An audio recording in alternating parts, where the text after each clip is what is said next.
Hello, everybody. Yep, it's one of those days. We have just me right now. We're supposed to have, well, David's not going to be here tonight. He's got to get up early in the morning. He's got a big day tomorrow. And Ron's got a migraine headache. So we are waiting. Big Steve from Hawaii is supposed to be joining us in here. And what I'm going to do right now is I'm going to drop the link. If anybody would like to sit up here on the panel and talk and whatnot, because my guys aren't here, but you guys are. And put this on here, just in case you'd like to come on up. Always welcome. There we go. So I'm going to say hello to everybody here. We got some peoples in here. There's Mr. I'm going to start up at the top here. We got Sam was the first one in. And then we have Jake, Katie, and River. Welcome in. Good to see you. Uncle Smiley. Mel, hello. How you doing? And Big Steve's Glass Boxes. Hey, Steve. And we have our very own Shirley. How you doing, Shirley? Fishy Things. Hello. Jody P. Hello there. Hello. And Mr. Pyle. Mr. Mark Pyle. Big news, guys. There's a possibility that this gentleman right here that I have up on the screen will be in our auction, and that's going to be great for a good number of things, and I'll tell you why. When it comes to killifish, this guy right here knows his stuff, and he's got some really beautiful stuff. Hello there, Fishy. Hello. Hello, welcome in. I should turn my fish tank on, right? Yeah, that's fine. Mark will be, hopefully he'll be we talked earlier today, and he may be in the auction and have some of his stuff for auction. So that's going to be really cool. And we have Monster Fish Gale. Hello, Lori. Hi, Cecil. You too, Jody. Have a good night. I know you're not a late person, but thank you for stopping in here. I really appreciate it. How do I see the chat and you? You see what? How do I see the chat? Oh, it's because I'm on a phone. I can't. Right. Now, if you have another device you wanted to join, and you can use your phone to look at the chat, you can do that. I don't know why they have it that way. Right. Because on Restream, you use like a different screen name on the other device, or just use your same screen name? Or what you'd have to do is you just have to go to YouTube and watch the stream. Oh, okay. I see what you're saying. YouTube and watch the stream, and that way you'll see all the chat. All right, I can do that. I think. Yep. Figure out where my other. Good evening, Lance. Welcome in. Yep, Jody's going to bed. She's tired. Disclaimer: I would like to warn you guys. I am not like any kind of fish expert like you guys. I really like fish and I have fish, but you guys, like, I love you guys. I love your show, and yeah, I don't know. So I thought, what the heck? If you want someone to come up, I'll come up. That's great. Yeah, you're welcome, man. It's great to have you here. So you don't have fish anymore, but you. No, I do have fish. I have fish. Oh, you do have. Oh, nice. Yeah. Here's my koi. Hey, Mike. Hello. Okay. Then I suppose I could feed my birchers and get them out here. Oh, yeah. Yeah, I got some really nice Bashirs. How do you pronounce it? I call them biters myself, but you call them biters? Yep. Some people call them bikers, like a biker. Yeah, I've heard that. I've heard some YouTubers call them that. That's why I'm like, I don't know what the right thing is. I've even heard people call them bitchers, but I haven't heard that. But you know what? Honestly, by the spelling, that makes the most sense. Yep. Have a good night, Maureen. Thank you so much. That's so nice for you to come in.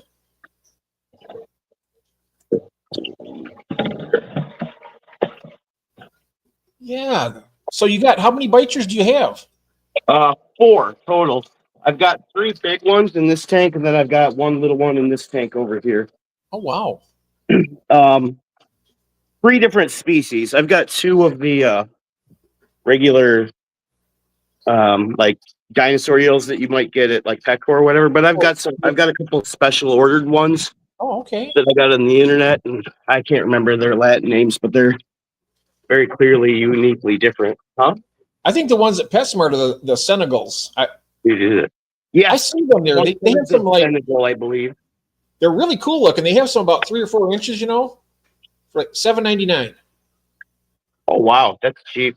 It is. And they're nice. They're cool looking too. I was like, man, that'd be nice to have one of those, but my tank space is so limited right now. I got to get some more tanks before I do Do you something want like to flip the camera so that I can?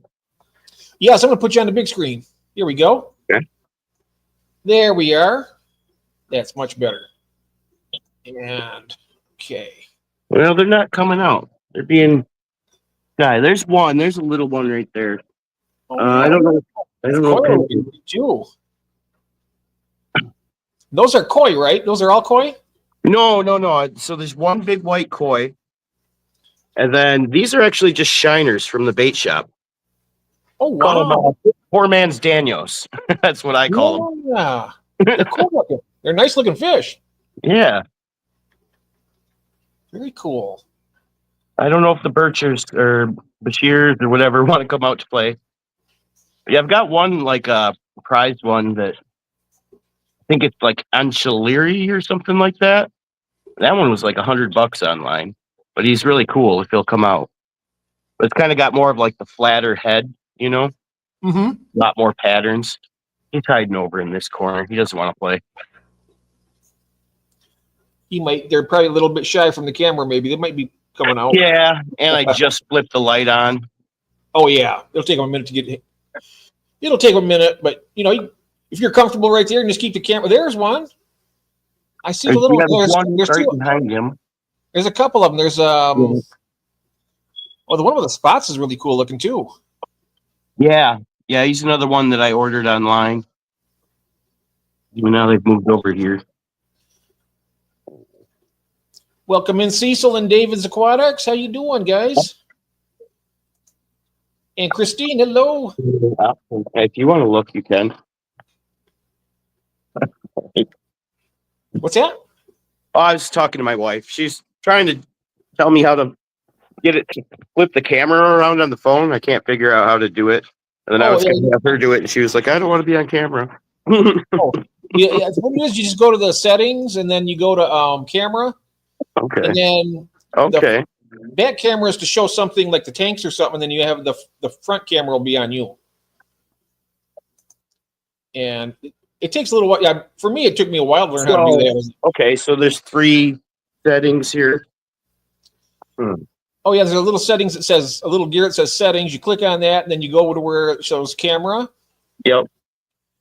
And then you click on that, and then you scroll down a little bit. Underneath your picture, you'll see it'll show the camera on the left, and then you can. Okay. Front and back. Yep. Okay. Now I can see what I'm actually showing you guys. Oh, yeah, nice. Sorry about that. No problem at all. No problem. You're good. But yeah, so with my fish tanks, I actually make like music videos. Like I make all my own music, and then I make music videos with my fish tank as a background, and it's kind of cool. It is cool. That is sweet. I'm not musical myself. Someone will check it out. I got a lot of different like genre styles and stuff and whatnot, but yeah, I don't know. Nice. I like all kinds of music myself.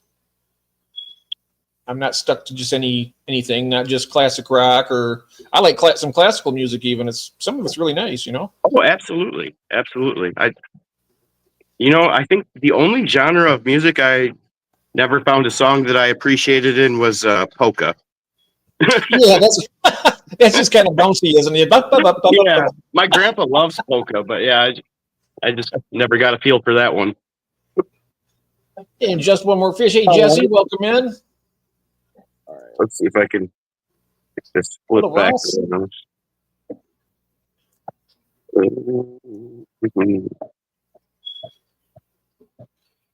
Sorry, you guys are being forced to look at the floor. Okay, trying to get my camera back to normal, and then I'll go sit down and behave. Yep. Mike M&C's here. Oh, you see the well, when you're hosting, you can see that. Whoops, I think we lost. Hey, Fishy, you can come on back. I gotta add myself stage here. I think he might have clicked himself out. He might have done that. Yes, let's see now here. Blanket, hello and good night. Good night, Mike. I hope you're feeling all right. Mary M&C. Yes, good night, Chris. Maureen, thank you so much. Yep, M&C. Because he has M&C Aquatics. Hey, Cecil. How you guys doing tonight? Well, I just heard a little while ago, David won't be joining tonight. He's got a early day tomorrow. He's got to get up early in the morning, and he's needs to get to sleep. So, I understand that. It's absolutely fine. You can't always. I'd like to know a little bit earlier, but that's cool. I mean, as long as I know. And then I was with Ron earlier today, and then he's been suffering with a migraine headache, so he won't be here. I do have somebody else supposed to be coming in, but they're going to be running a little bit late, and that's Hawaii Steve again. He messaged me today and said he'd like to come back on the show. He asked me when I was going to stream next, and I told him it'll be tonight around 10:30, and so he should be by here. Okay, so Mike's saying how you pronounce that is Bishir? Bishir? Huh. Biter? Yeah. Yeah. I just call him Biter. I've heard a lot of, yeah, that's right. Bashir, yeah, all kinds of stuff. Oh, somebody's got a little pup. It must be Cecil's dog, huh?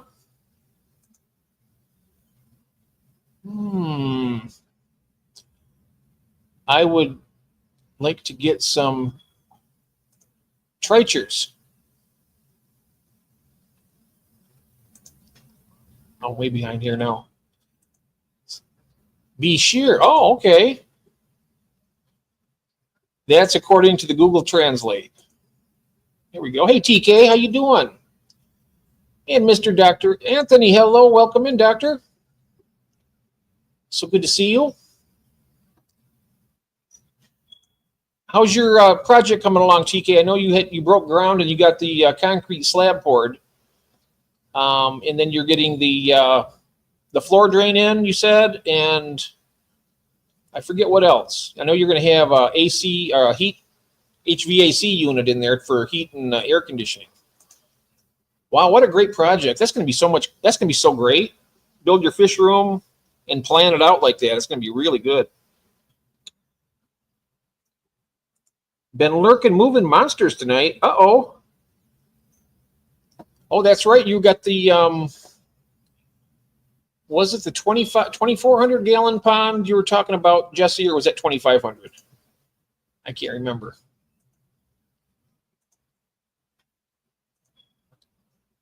Because, yeah, that red-tailed catfish you got is just enormous. I accidentally backed out. Okay, I can drop it in here again for you.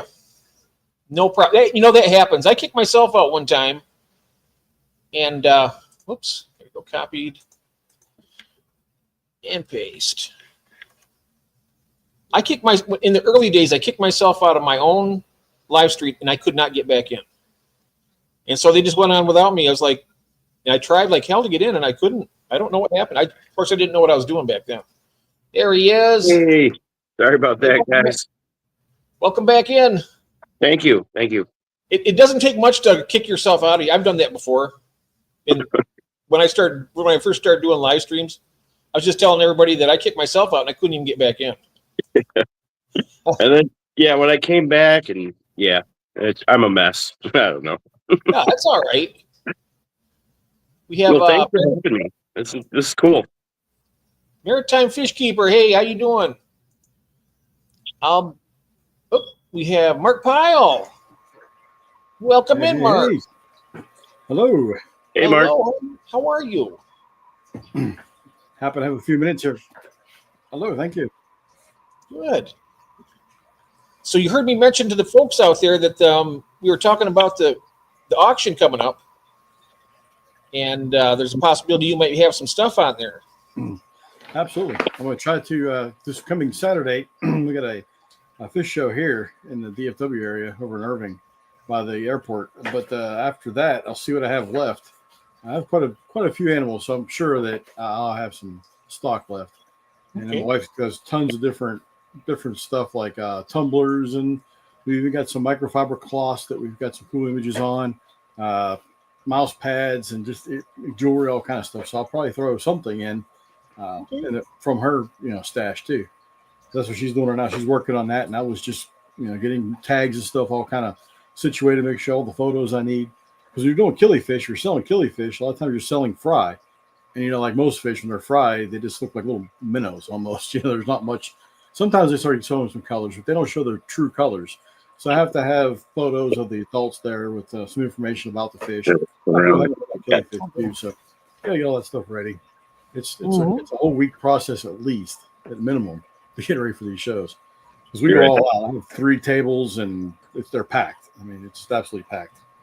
So now, how many fish do you take when you go to you take all of them? Oh no way. I was about to say that's a lot of fish. I mean, if you're taking all probably do. Sometimes I take probably 70, 80 pairs, maybe 100 pair of fish. Now I don't sell all those, and I may sell half of them if I'm lucky. But you have to have the stock there because you don't know what's going to sell. What sold last time doesn't usually sell next time. It's just a random thing. So you got to bring everything, and because all of a sudden they're run on one species of fish, and if you only brought 2 or 3 pairs because you only sold 1 pair of the last four shows, then next thing you know you're losing out. So you got to bring a ton of stuff. I take Friday off before, and I spend basically the whole day bagging fish. I mean, I'll go to Houston's a bigger show in Houston. That's usually start Thursday. I start bagging Thursday evening, and then bag all day Friday until we have to take off. So I usually have help with that one. And the trailer and everything else. It's a big deal. Sounds like a great time. I think I just looked. I was walk around the fish room, look at the species I have for sale, and making sure I had signs. I think I have about 12 species this time, which is a little lower than normal. I've sold out of some stuff. Yeah, so I have. Yeah, I think it's 1, 2, 3, 4, 5, 6, 7, 8, 9, 10, 11, 12 species, but a couple of those are not Achilles. So like super red plecos and Pseudomagil luminatus, those are not going to be killifish, but right. But do you know what killifish you may have, or just that you're going to be taking with you to the meeting, and then I've got a list right here. I just pulled it up. It's a Fundopanchex Gardner-Eye Gold. I've only got males of those. I've got a couple females, but I'm keeping those for my breeders. okay. Those are actual young adults. Those are good sized fish. Then a Fundopanchex Gardner-Eye Lafia. Those are pairs. Those should be breeding size too. A bunch of Golden Wonder killifish. I think they're all males, but they're not real big yet. They're only about maybe 1.5 inches or so. Aphyosemians striatum. Those should be young adults, just about the breeding size. Fundopanchex Gardner-Eye Nigeriensis Maja DL 13-15. Those are going to be adults too. Aphyosemians Primigranum GBN 8810s. Those are younger fish. They're only about maybe a little over 1 inch long, but they won't be long. They'll be breeding. Aphyosemians Riggenbachernii. I don't know how you pronounce that location. It's a NDAKAMA. I don't know how you pronounce that. Oh, wow. But that's the location code. I have those should be young adults for sure. I'm looking at them up there and there. I have a sponge, breeding mop in there just to see if they'll breed. But there's so many of them in there that I think they're just going to eat the eggs. I don't think I have a chance of getting any eggs out of that thing. Then Pseudomagil luminatus, Lepidopades, Dejata Dejade Morovii. I think that has changed the scientific name on those. It's that would apply to Morovii now. Just there's no subspecies. They got rid of that. And then funnel pancheck Sheili and super red plecos. They're about 2 inches long. Oh, nice. I'm still here with you guys. I just thought you'd prefer to see the fish rather than That's me. fine. That's fine. I'm watching that too. Yep. All right. Thank Cool. you. Yep. I wasn't breeding anything for about 2 or 3 months because I have so many fish. All my fry grow outs. I sent you a link of how I built those. I got 3 of those fry grow outs, and they were full of fish. So I had to clear out some of the like behind me. These are just my grow outs for my fry. So I had to move some stuff around and combine stuff to make some more room. So I got some room now in those my tiny fry grow outs. So now I'm breeding more fish, and they're just starting to hatch. So a couple weeks ago, I started pulling eggs again. So Very nice. eggs. I'm just looking in the chat here. We have Cheryl has joined us. Hello, Cheryl. Hello. I had it on the large screen, so I wasn't able to see the chat for a moment because I had to have it on the big screen so I could look at the tanks behind Mark and then the tank right there from Fishy Things. Hey. What was that now? I was just saying that I had it on full screen because I was looking at your fish and I wasn't able to see the chat, so I was just letting everybody know that I'm just catching up with the chat a little bit. All right. All the fish that I have for sale, we're going to be selling at the show, they are non-annuals, which means they live longer than a year. So these are That's the ones I like. semi-annual. That's the one I'm interested in, basically. I know that the annuals are very popular too, but annuals are usually easier to breed, in my opinion, because they're trying to breed because they're all going to die away if they don't. So they seem to have a stronger drive. So if you get things getting close to being right, they'll start breeding for you. I tell you, my garden eyes and the Ephisemian Austral, the gold ones, as soon as I put the mop in both of those tanks, they were on there within about 10 minutes, and they had eggs there peppering them with it. Oh, yeah. There was lots and lots of eggs, and I told you the fiasco I had because I didn't do my proper research on it, right? Oh, yeah. 5-6 days, I was like, oh God, they're not gonna hatch, and I must have thrown away. It makes me sick thinking about it because I could have tanks full of those right now. Well, eggs and fry, viable, sellable size fry are two different things. I can pull hundreds and hundreds of eggs and only come up with, I might come up with 30 or 40 fry. But then if you're going to sell pairs, if you have skewed sex ratios, you end up with, 7 or 8 pair. And you're going like, well, how in the world did I go from 200 eggs I pulled to 7 pair? That doesn't seem to work. But then you start adding up some fungus. They weren't fertile, and then they start growing and start eating each other, or they didn't grow up properly. Then you have a skewed sex ratio, and next thing you know, you produce a ton of fish, but you don't have much to show for it.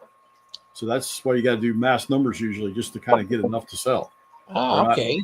To breed them, to keep them going is fairly easy, but to breed them trying to make a profit on some of the stuff to pay for everything, it's a little more involved. You put a little more effort into it, but it's definitely doable. Yep. The way I was planning to do mine, and if I'd have known, I would have like separate tanks that were set up, and I would take the mop out and put it from one tank to another. Yeah, and just try it that way. Do that. That could definitely work. That's a good way to sustain the population. Yeah, that's what I'm going to try to do if I ever do get another. I will get them again. I love those gold Australs and the Gardner. I think the ones I had were called P82s. Okay. And they were neat. Yeah, I like the ones I have the Punlo Panchex Gardner Eye, the Nigeriensis. Man, those get the blue on those. Just it is spectacular. I love those fish. That's one of the beginner fish, but it's like the neon tetra. I mean, you can't hardly beat a big school of neon tetras in a big tank. I mean, I don't care how long you've been in the hobby. That's cool. So it's the same thing with the Gardner Eye. They breed good. There's nothing bad about them, it doesn't seem.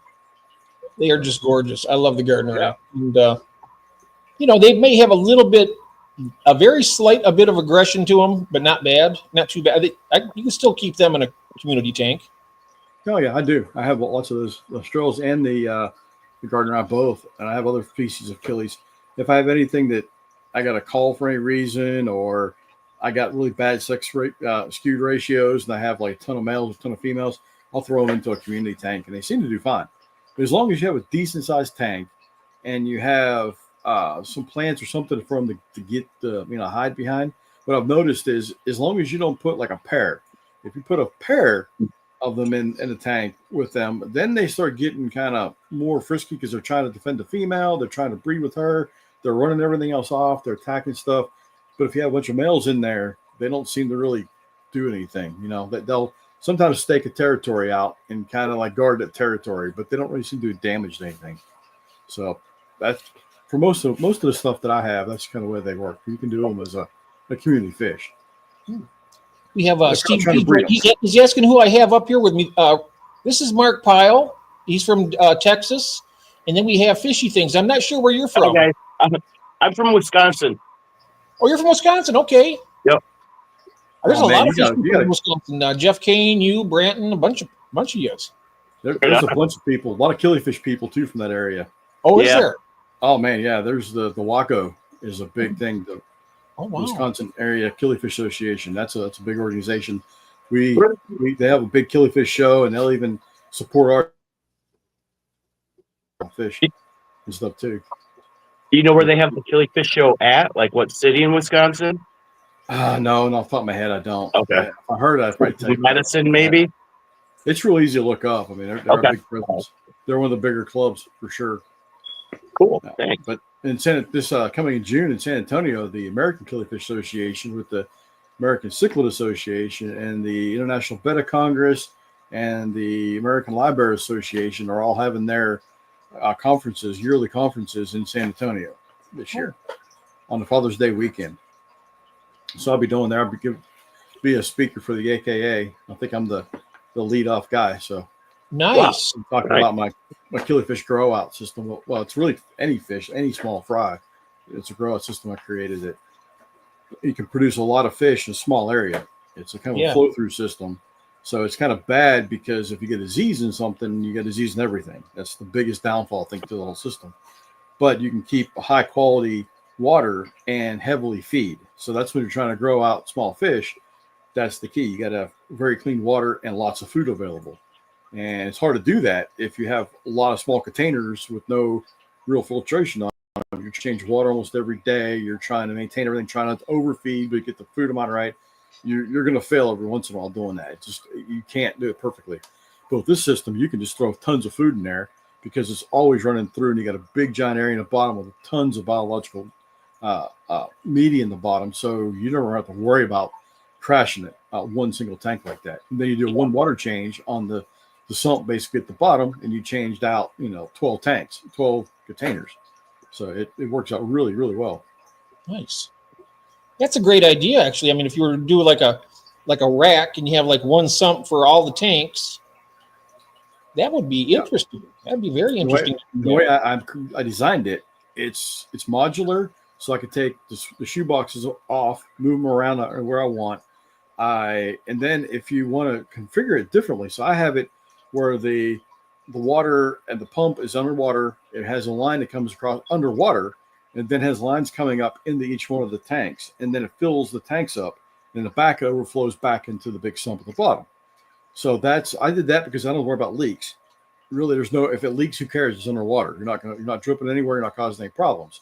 I've seen other people tweak the design where it comes up across the top and then has the water coming down like little tubes down the bottom, more like Master Dean's system. Oh yeah. If you hear his system, so you could do it that way.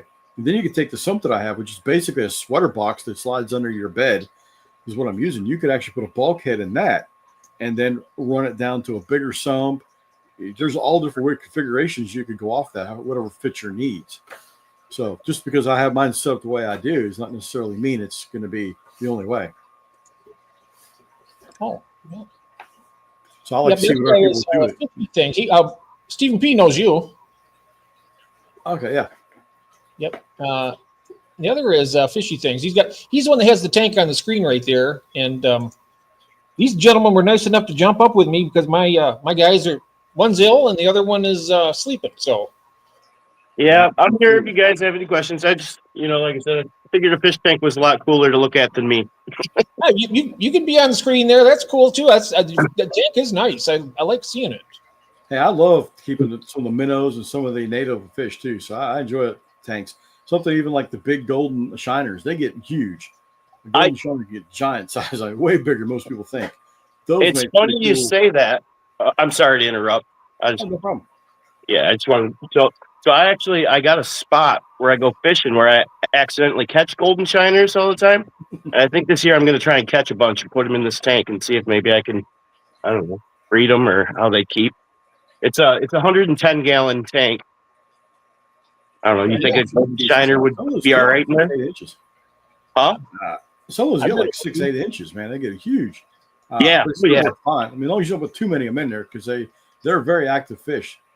Right. They do have quite a bit of waste. They remind me more of a goldfish type of body because they're kind of related to that group of fish. So they seem to have a lot more waste, I think, than a lot of other fish do. So you got to keep that in nice mind. and sleek. They're streamlined. They move around pretty good there. They do remind me of Danios. You're right, though. That's my little joke. I call him Poor Man Danios. Yeah. Fishy, do you mind telling your first name so I don't have to keep calling you Fishy? Is that all right? I mean, I can. My name's Andy, but I kind of like the nickname Fishy. I didn't plan it, but everyone in my lives calls me Fishy, and I kind of like it. Okay, in that case, I'll call you what you like then. I didn't mean to pry that out of you. I was just like, no, it's okay. I don't mind. Yeah, my name's Andy. If you want to call me Andy, it's fine. I can call you Fishy. That's cool. Skull Aquatics has joined us, and he put up that link there from the San Antonio convention. Thank you, thank you, Curtis. Appreciate that. Good to see you. We got some cool minnows here. We got like the red shiners. Man, those things are when the males get all colored up. They kind of look like this body shape of the minnows you have there on the screen, but they have the red kind of on the front and a blue area and a kind of a line that goes through their head, and they're super active. Just absolutely stunning fish, and they get about the size of the fish you have right on the screen. And they're full, but there's something native. You can just go down and catch and have I don't think people realize that most people's backyards, little waterways, you can catch some spectacular, really cool fish. And since they're native to your area, you don't have to worry about water quality. You do sometimes have to worry about temperatures. If you're way up north, some of those fish do like the temperatures really low. There's a lot of killifish and other fish that I really can't keep here in Texas because the temperatures get way too hot in the summertime. I can't keep my house cold enough. I mean, some of the stuff you hit 70 degrees and they're basically dead. So it can get hot down there in Texas. I know that. Yeah. I'd actually read in a book once that guppies can actually survive in 50-degree water, and that they won't breed as much, but that they'll survive in 50-degree water. Actually, I saw a documentary once where there was like a subspecies of cave guppies that like never even saw light. I know we're not talking about guppies, but cool. Yeah, that's okay. That's fine. I got mine down to about 55 or so. I had an outside tub. Yeah. You start going underneath that, you start really pushing. You have to I think you need to selectively breed them over time to get them down to that 50-degree mark is pretty chilly. Oh yeah, sure. I mean, it's obviously not ideal. I just thought it was interesting that they supposedly can survive that kind of condition. Yeah, exactly. That's a 110-gallon tank, I believe I heard him say, Christine. Yes, sir. Yep. Yep. She's asking how big is that tank? Yep, 110. Yep. Mm-hmm. You want it? I mean, my biggest tank is a 75. It's a pretty big tank. Yeah. Obviously, we all know they get bigger, but oh yeah, they do. There's some big tanks out there. We were looking at one last night, 240. I was like, wow, I'd like to have that. Yeah. Yep. Yeah. 150 is my biggest tank. It's a 150 tall. So it's like 30 inches deep, and it's a pain. It was given to me, so that's the reason I kind of keep it. But this is I would never buy another one. How tall is that one? I don't know. I was saying it's a 110 tall. It's not like a 110 long. I don't know. Right. I'll go to the tape measure. Let's find out. I don't know. Oh, you don't have to do that. You don't. If you want to do that, you don't. Okay. But it's 30 inches or so. I bet it is. Getting light down the bottom of it, and you reaching down to try to clean the glass. That's just a pain. My 65-gallon is the same footprint as a 40 breeder, but it's 2 feet tall rather than 16 inches like they are. Mm-hmm. I prefer a longer tank and a shallower depth myself. Absolutely. It makes it so much easier to do the maintenance in. Oh, My yeah. regular light on. I mean, I can barely It reach gives you under more the bottom. surface area, I think, too. The fish seem to enjoy it more. At least you have really tall fish for some reason, but that I like that length. So when you measure a tank's height, where you measure from, like the glass or from the frame? I go all the way to the bottom, the full size from the edge of the trim to the edge of the trim. Okay. That's the way I do it. 65 inches tall. 65 65? Oh, I'm looking at it. Maybe I need to put my. Got to be. That's 60 inches is Wait a minute. 60 What's centimeters. this thing? Am I looking at metric? Yeah, it's like 60 centimeters. Maybe. I would say 60 inches. That'd be hard to work on something like that. 29 and a Get half into it. inches. 29. Okay, that's a nice deep tank. Yep, that's a nice deep tank. That's a 110 tall, Andy. Yep. Mhm. Yep. That's what the guy told me. I'm glad we verified that because I bought it secondhand and I just took his word on it. So Steve P says, "Dude would have a long torso to work in a tank like that." it's funny. I stand on a stool and I take my shirt off and stand on a stool when I clean it out because I have to get in there. Mm-hmm. I gotta admit though, a deep tank does look cool, and the fish are just cruising around in it, and that's nice too. I've got this stuff from my 150. I got it like the last fish show. This plant. It's a floating plant. I can't remember the scientific name, but one of the nicknames is floating lucky bamboo. Is one of the names. Oh yeah, lucky bamboo. I think you had it on just yesterday. The last person you had on there was like showing some of it. I was like, oh, that's the stuff I've. Oh yes. So in fact, that person is going to be joining us at some point this evening. Awesome. And he's located in Hawaii. Wow. And that stuff went completely across the top of that 150 gallon tank, and all the way to the roots go all the way to the bottom, all down to 34 inches or whatever that tank is. And it's just blocked all the light out. And I've got a couple of big stumps in there that are giving off tannins. So right now, you really can't see in that tank. It's got two big shop lights going across the top of it, and you can't see in there more than about 2 or 3 inches. It's just black because all that plant. I got to get it out. It grows so fast. I'm busy. The fish are loving it. I almost took it out once, but I saw fish going in there, looking like they're breeding up in all those the heavy root system, and I'm like, I don't know if I want to touch that. Let's just see what happens. It's not hurting. The fish are healthy. It just doesn't look that great because you can't see into it. Mm-hmm. Then he says, my 30-inch tall tank is only 6 inches off the ground on a platform, and I still have to get my shirt wet when I clean the bottom. Yeah, that's a deep one. I'm the same way with my 2-foot tank. It's 24 inches deep, that 65 gallon. I gotta hang on, I'm gonna show you something right back. Sure. So about plants, does anyone know any plants that koi won't absolutely destroy? That's a good question. I know we got people out here who probably can answer that. I'm kind of new to plants. Yeah. But I know we got a lot of really talented plant people out here. You guys have an answer to that question of something that a koi won't eat? I know that Christine's out there. She keeps koi. And, she says lots of them. Okay. There's lots of plants that they won't eat? Yeah.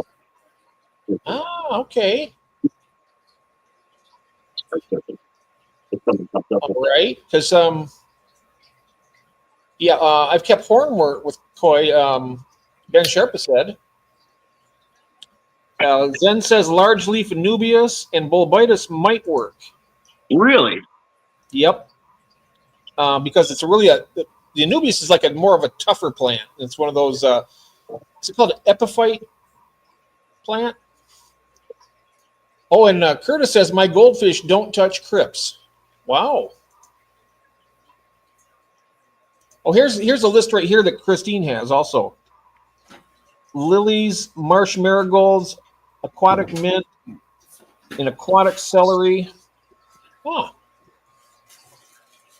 Okay. And then again, we said Goldfish don't touch the crypts.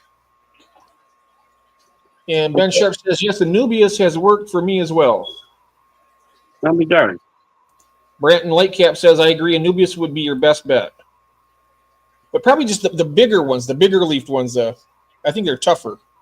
Not like you wouldn't want to get like the Nana Petite or the Nana, I don't think. Very good. Thank you, everybody. Appreciate that. I got a nice little list now. Yep. Oh, yeah. Show off some my wife made. Those are all my photos, but she put it all together. So it's not hoarding if it's killifish.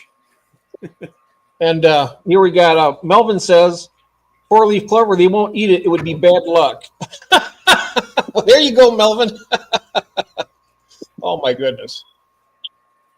I have Anubias coffeefolia in with my my Betta, but I'm not sure why it's dying on me. I've had it for like 3 years. Now it's kind of like dwindling away. It's got plenty of nutrients in there. Oh, there we go. There we are. I'm gonna do this for a second. Great spots here for 1 minute. There we go. I like killifish and maybe 3 people. And you folks see that fish right there on that? That's the fish I was talking about that I had. I had so many eggs from that fish. I had a pair of them. That one similar to that. That's the gardener at the bottom, but that's the one. Those are the books. Yeah, that's another one I had right there. Yep. That's the P82, which is a different location, but the same exact species. Yeah, aren't they beautiful? Yeah, they're awesome. These are 3 people. Yeah. I like killifish and maybe 3 people. Yep, Christine loves that. She does good work. Yeah, those would go over really, really well on the auction. So have your wife bring them with you. Have them show them. I will. I plan on what's left. We'll see if it's a successful show. We may not have a whole lot. We have to make a bunch more. Yeah, you might sell them all at the show. You never know. Yeah. I mean, I wish you the best. I hope you do sell them all at the show. But if you don't, definitely have some in the auction. Yeah, she's pretty quick at making some of this stuff. Isn't too hard. I know we'll have plenty of the mouse pads and the microfiber claws because we have a ton of that stuff. But the tumblers are an hour and a half away to go pick those up. So we may not be able to get the tumblers if they sell out. But she has I don't know, probably 30 different designs of tumblers. You see what Shirley wrote there? She says, I can't think of 3 people I like nearly as much as killifish. Yeah. Here's one. This is mine I use. So I'm much more widely known for my snakes than I am fish. Oh, are you? I make it bigger so you can actually see it. Oh, yeah. Yeah, Do, here we go. do a close up of them snakes. I want to see those snakes. Yeah, there we go. Yeah, so these Oh, you are got all my images, snakes, all my too. photos, all my everything on here is mine.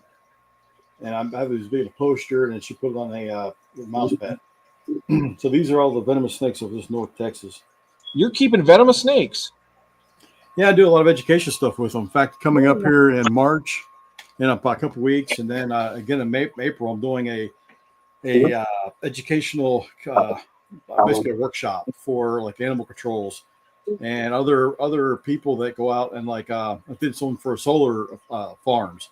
They're running into snakes all the time. They have a couple safety guys to go out and help remove the snakes, but they needed some training on how to handle them correctly and all that kind of stuff. So I do a full day presentation about the animals in the area, a lot about the natural history of them, diseases, how to treat them, and then the second part of the day is we actually get hands-on. We start bringing out snakes and bringing out buckets and hooks, and we go through the whole process of 6 different snakes. We start with non-venomous snakes, show them how to do it, and have them do it with a non-venomous snake, and then we move over to a small venomous snake to do the same thing. Basically, all we're training them to do is get them safely in and out of a bucket with the screw-on lid. It seems easy, right? I mean, how hard could it be to put a snake from here and throw it in a bucket? But when you have a rattlesnake, especially, that's even a 2-3 foot long rattlesnake is sitting there rattling at you, you know it's dangerous. It's striking at you. It changes it. It's really hard. And sometimes they stretch out like a stick, and you're trying to stick a stick into a 5-gallon bucket. It doesn't really fit. So we give them hands-on training, and they feel more comfortable after that. So that's kind of a side job. So I'm not sure how comfortable I'd be, but not with the poisonous one, but with the non-poisonous, Yeah, the I can venomous ones. probably handle that a little better.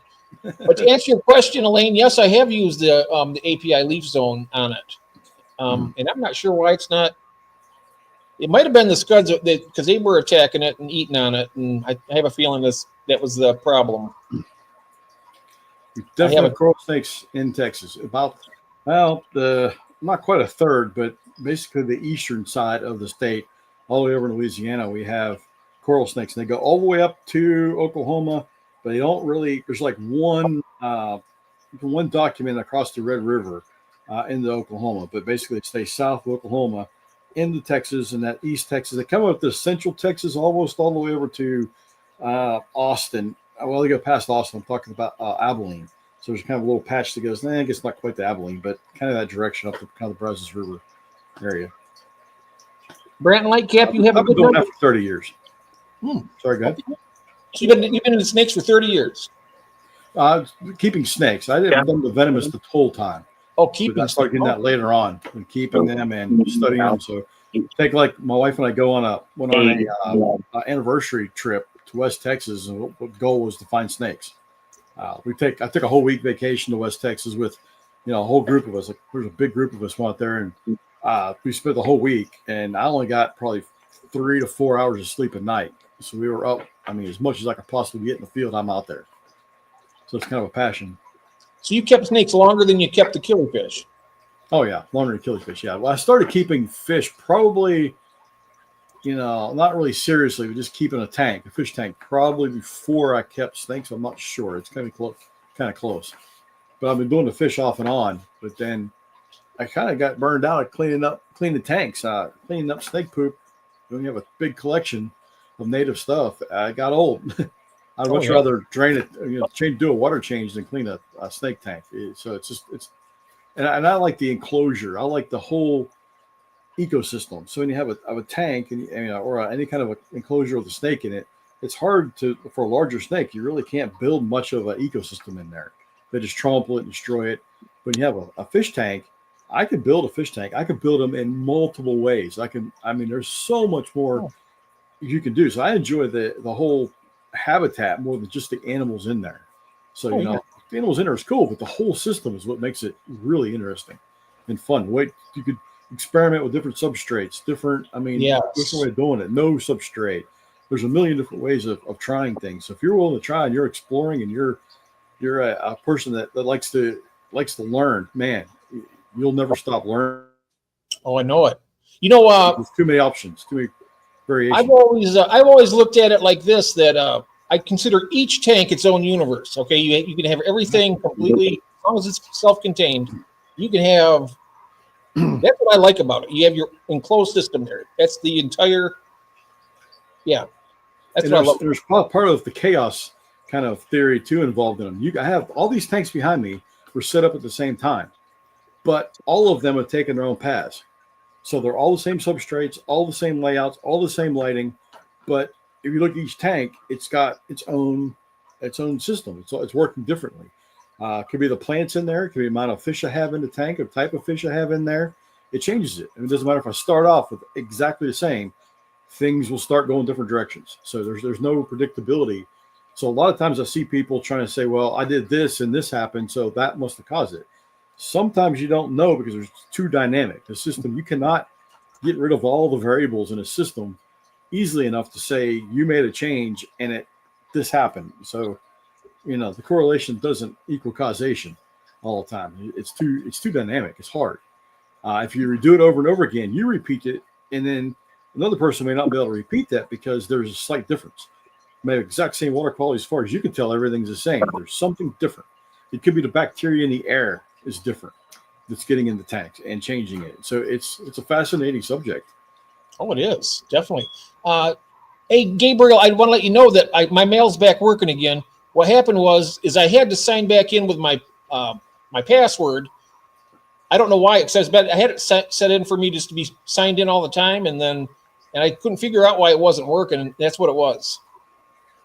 And there's Jose. Hello, Jose. Welcome in. We have Mr. Mark Pyle here, and we have fishy things here. Great people. Hi, everyone. Oh, wow. We have Sarah the Great from Australia. Hi, Sarah. Good day to you. Very nice. Wow. So I was going to ask you, this is kind of like a generic question I usually ask most people who come on for the first time. GNC. Sorry. Go ahead. Oh, CC here? GNC. Yep. Oh, GNC. Yep. Oh, yeah, the Gabriel. Yep. I was going to ask, do you guys remember what your very first fish was that you ever kept? Ooh. Probably a bluegill. A bluegill? You are not going to believe this. Probably. The very first fish I ever had was a piranha. Really? Yes, a red-bellied piranha. I kept telling my parents I wanted one, and my dad actually pulled through and got it for me. I was like, Oh, the nature documentary, and I was like, I have to have one of those. Actually, cool. it wasn't just one. I got 3. It was 3 right away. I had 3 little red-bellied piranha, and I had them in a 20-gallon tank. Oh, nice. And, but then, so I think I had them for about a year, and then in the middle of summer, I forgot to turn their heater off, and we didn't have air conditioning back then, So the house was probably like 100 degrees, and that tank was probably like, I don't know, 140, 150. They were cooked. And I was sad. Welcome in, June. Thank you so much. So do you remember how many years ago was that? Was that? Oh God, that would have been probably 35 years ago, maybe. Well, no, just 30.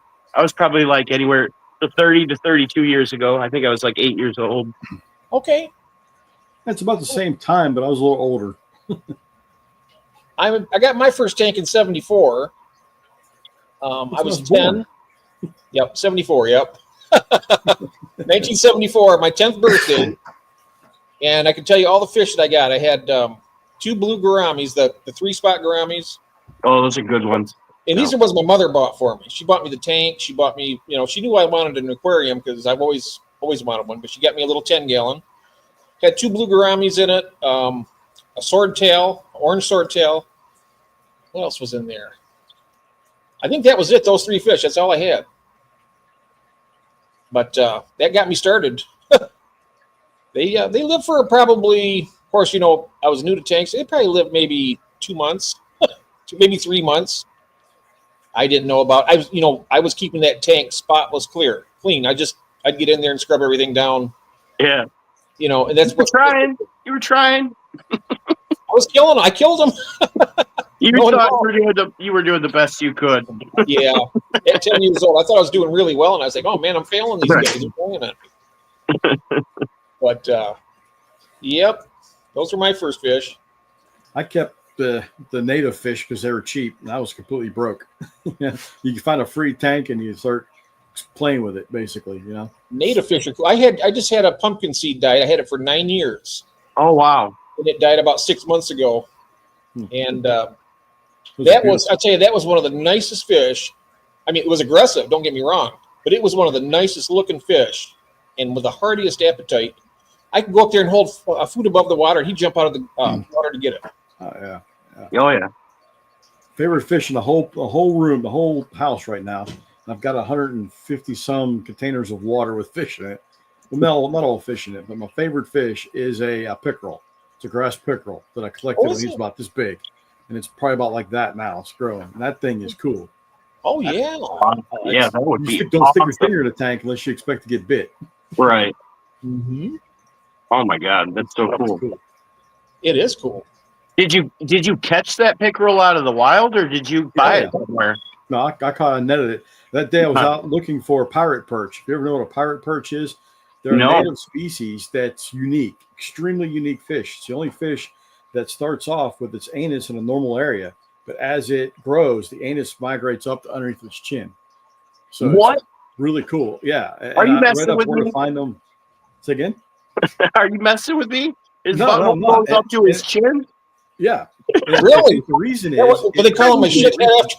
Right. When it's a reproductive thing. Because what they do is they reproduce and stick their eggs in like little crevices and cracks like in branches and things. So they go up there and they can actually lay their eggs and suck the eggs in through the gills and the sperm too. So they can shoot it right into those little gaps and openings. So it's a strategy. It's a breeding strategy. Wow. They're bizarre, but there was a small fish, and they're bland What's looking. it called again? Pirate perch. Oh yeah, the pirate perch. Yep. Okay. Yeah, they're bland looking. They hide all the time. I tried keeping some. They never really thrived. So they're kind of boring fish. It's probably why nobody ever keeps them or talks about them. But boring fish. Yeah. But that day I was out looking for those fish in a flooded area. I researched where they were at. I knew where I should find some. They made it sound like they're really hard to find. So I was out there thinking, oh man, this is going to be hard. I had big old nets out there, man. I started netting. Almost every net had a pirate perch in the net. I mean, they were plentiful. They were everywhere. Then I started netting up the gar, a couple small gar. Oh, wow. A bowfin. I had tons of bowfin, about this long. Then I was netting up those little pickerel, and I was like, I got to keep a pickerel and a bowfin. Absolutely. And the bowfin because I didn't realize that they have a high metabolism. Jason. Hello, Jason. Welcome from Coldwater Aquatics, the guy that has all the native fish. He has some cool bowfin. Oh, yeah. Discussing it with him, I was watching him, and he was talking about how much he's feeding. And I'm going like, holy cow. That's when I realized that I starved mine to death not knowing it. A lot of fish don't take a lot of food. Those things you just got to hammer them with food. So if you ever get a bowfin, keep that in mind. They take a lot of food. He was doing great until he wasn't. Well, you probably need a really big tank. I've caught some bowfin fish, and I think last year the biggest one I caught was probably about 30 inches or so. It was a big bowfin. Oh, yeah. That's why I did a 150-gallon aquarium. I thought, hey, when he gets bigger, I can drop him in there. Yeah. Yeah, there's some big bowfin in this area. The same place I found all those, I was finding bluefin killifish, which are not supposed to be here. That's an East Coast kind of Florida fish. But I found a healthy population. There's tons of them out there in that area. But they were obviously released somehow. I don't know how they got where they're at, but they're just south of Dallas. And they shouldn't be here. Now, there's a couple populations in Houston, I think, too. They're not supposed to be there either. Being a little nicer than I was. He's calling it a butthead fish. How you doing, Jason? How are you doing tonight? I'm glad. Good. How you guys doing? Doing good.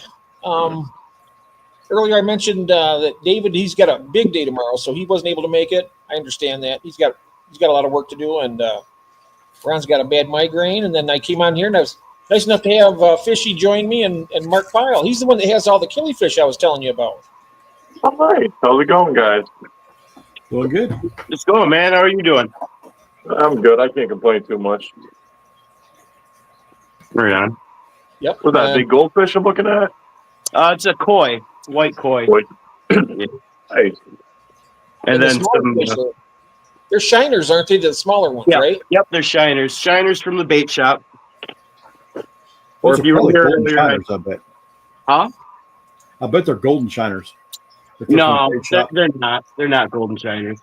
I don't think. I'm pretty sure they're not. Maybe they are. I don't know. I just bought them at the bait shop. So it's real common to have golden shiners at the bait shop. That's kind of common. Doesn't necessarily mean that's what they are. Right. Definitely one of the more common ones. I guess I just kind of assumed they weren't because I catch a lot of golden shiners fishing and they look distinctly different from these. So, but that doesn't necessarily mean anything. Obviously, I can't tell from here exactly. Yeah, right. Well, it's been nice being on here, guys, but it's getting late. I got to get up early in the morning, so I probably should. All right, thanks for everything, man. Yes, thanks so much, Mark, for coming in. We'll do it again sometime. I want to have a special, a killifish special, and have you on. And there you go. Some photos, some videos, and we can do a little more in depth talking about it. Should be cool. That'll be great. Have a good night, brother. Have a good night. Now, thank you very much, sir. Good to see you. Nice to meet you. Yeah. Nice meeting you too. We're saying hello to Jason. And clearly, Jason is 5-Star Bettas. He's one of the guys that helps me out. He's in the auction, every auction we've done so far. And he breeds fish. He's got a lot of nice stuff. Yeah, I got a few things. He's got a lot of stuff. He's got a lot of great stuff. And the upper left, that's me. Oh, I'm behind in the chat. That was that's Fishy. He's up in the upper right hand corner now. Yep. Okay. And that's who? Fishy things? Fishy Yeah. thing. Hi. Oh, nice to meet you, brother. It's good to finally Nice have to a meet face to a name. Yes. All right. First, that's about time David did some work. Yeah. I can't complain, she says. Hopefully next Wednesday, she's getting 12 rainbow shiners. Wow. Nice. Thank you so much, Mandy, for dropping those links for these gentlemen. I appreciate it so much. Thank you. And have a great night, Mark. Mark only needs a few more subs to 700. So if you're Nice. not up to him, yeah, let's get him to 700 and beyond. And we got to get. I'm not sure where you're at, Fishy Things. I know you're 800 and something, aren't you, Jason? No. I just went over 500 yesterday, I think, and now I'm at like 521. Congratulations! Thank you. That's awesome. Yeah, no, it felt like a pretty big milestone. It is a big milestone. You know, in fact, coincidentally, we had David. David did it. Branton Lightcap got 500. Jeff Kane hit his 500. And Latoya hit her 500 a little bit before them. So there's been a lot of 500s hit in the fish fam lately. It's really good. Heck yeah. Yeah, I always say on my channel, let's grow together. You know, people support people and what it's all about. That's right. And that's what I like. That's what I like about this particular platform of live stream. I always try to help people, and it's a great place. I mean, this is a place here that I think I've met a lot of my friends when I started this. I know I knew Jason before because I was always watching his videos and stuff, and he's always keeping the same kind of fish I wanted to keep. And that's where I met him at. And then when I started doing the live streams, we're actually able to have a conversation. Yeah. I kind of have the same story, honestly. So I had just been watching a guy on YouTube fish in the same local area that I fished all the time. And we ended up meeting up, and I went fishing with him. And then he convinced me to start my own fishing YouTube channel, and that's how I ended up here. Oh, nice. And we have Gina's Reef. Hello, Gina. Welcome in. Yeah, that's great. Okay, here, catching up. I'm almost there. We have Dusty's back. No, you're never late, Dusty. You come in whenever you can. That's great. You don't have to worry about that. No such thing as being late here. You get here at the right time every time you make it. Oh, the snails arrived today. How many did they send you? Did they send you the rest? Remember I saw, did you hear about that, Jason?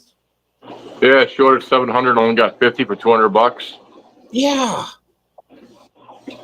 I'd be pissed. Oh yeah. She's got a Fahaka puffer fishy, and she ordered 700 ramshorn snails. I think she said $200. They only sent her 50 of them. That's bullshit. Yeah, that's crazy. Did she complain? Did they do anything? Like, she said some snails came in. Maybe they made good by her. I'm not sure. We're going to see here in a second. Okay. She writes down what happened.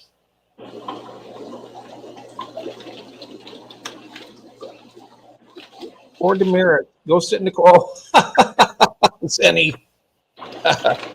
Oh no, it's a different vendor. So did they ever refund any of your money from the first one? They only sent you 50. That's terrible. And Ron was asking if it was on eBay or something because you got report and get your money back. Yeah, you can call it. Yeah, if it was eBay, you can just let them know and they'll get your money back for you. Not good.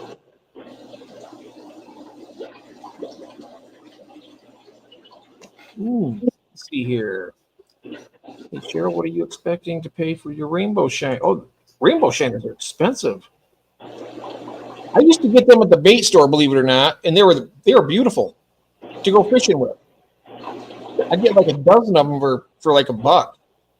wait, which is this now? Back in the olden days, I had rainbow shiners at the bait store. I get like a dozen of them for $1. Really? Yep. Huh. And now they're one of the most sought after tank fish going now. Was what, the 70s, 80s? That was 70s and 80s. Yep. Yeah. That's back when they didn't care about fish. I guess not. Because I remember back like 20 years ago, my wife was getting zebra flake was at her work for like $10. That was before they were popular. My pink convicts were a hot commodity in '74. I tell you what, I breed those and I'd sell them like hotcakes.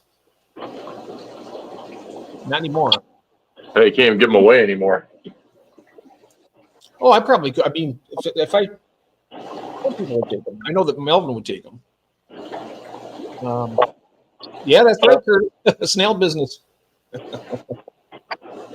I would have to also. It's oh, you had to get a coffee.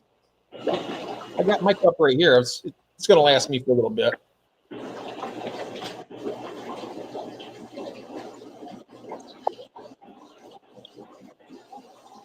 I just got to start drinking it before it gets cold on me.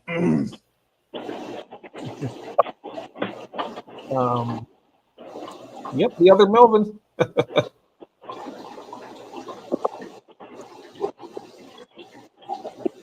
Everybody's got their coffee and their snacks and stuff. That's good. Coffee this time of night? Oh, they showed PayPal a tracking number, so the case was closed. Wow. Wow. That's terrible. But never do business with them again. What was this terrible company so we can all know not to use them? Yeah, that's good to know. That way, I'll never be buying ram's horn snails. I got tons of them. I still would file a complaint with eBay. What's that? I still would file a complaint with eBay. I don't care if case is closed. I still report it. Oh, so Yeah, okay. It was through PayPal also, but they closed. They had a tracking number, so they closed it. What, on PayPal? Through PayPal. Yeah, you can still report it with PayPal. I've done it. Yeah, I definitely do that. Yeah, no, you got to reach out to PayPal. Was it off eBay or was it like someone personal? I think she said it was another vendor, a different vendor that he had. Let me see here. Well, drop their name and we'll blow up their freaking spot. Yeah. Yeah, that's right. Style. Let's get them. Let them know it's not okay to mess with the fish fan. We'll destroy them. Well, I'm not giving the pink convicts away, Melvin. Those are staying right here. Rainbow shiners have a short lifespan. Oh, I didn't know that.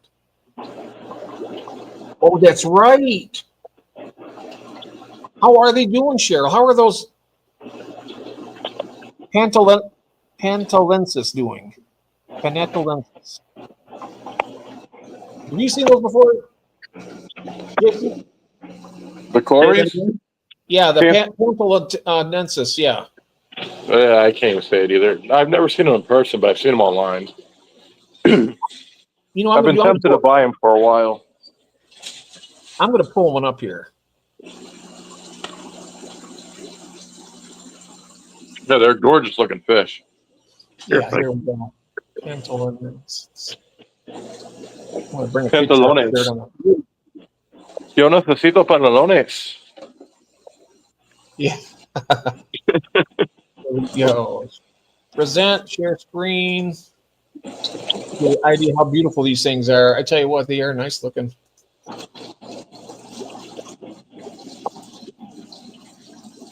See if it shows up. Oh, I got to add it to the stage. Here we go. And then I'll do. Here we go. Look at that. Look at those markings on it. Can you see that, Jason? Oh yeah, no, I've seen them a way better color too, more green too. Oh. Yeah, no, there's some prettier ones out there when they're all colored up for eating and stuff. Mm-hmm. That's something There you different. go. Like look at that green on that. Yeah.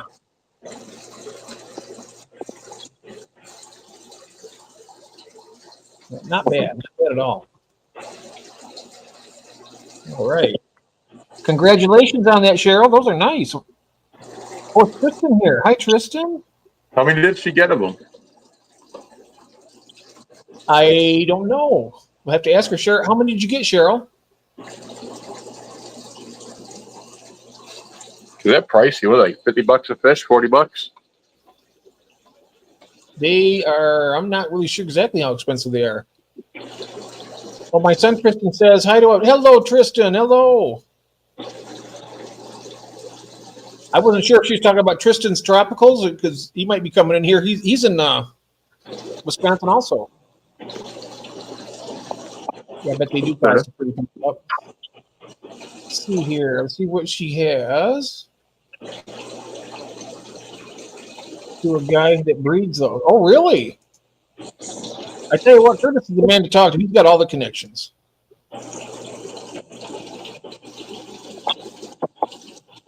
He's got all the connections for all kinds of different fish. I called PayPal, and the case was reopened. Won't know until 5 days. Okay. Told you. Oh, look at this. For the record, you're Mel's evil twin. In case you lift my hello back to you. They were $350 for 7 breeders. Yeah, price little fish. That's pretty good. And their breeder side, that's awesome. Yeah, that's not bad at all. I mean, in the way she breeds stuff, she'll be making her money back in no time at all. You know, she'll be having hundreds in a couple weeks. She has more in 1 week than I probably had in most of my career doing this stuff. Like I said, she breeds more about accident than I do on purpose. Yeah, she does an excellent job with them Corys too. I know it. Let's see here. The thing that bugs me, June says, is I asked if he could expedite my order. He said if I bought another order, he would send as soon as possible. Not only did I get less than paid for, it took an extra week to ship. Oh, man. That is crap, June. I tell you, that's terrible. Yeah, no. Don't settle. Mm-mm. Hello, Craig. Welcome in, mate.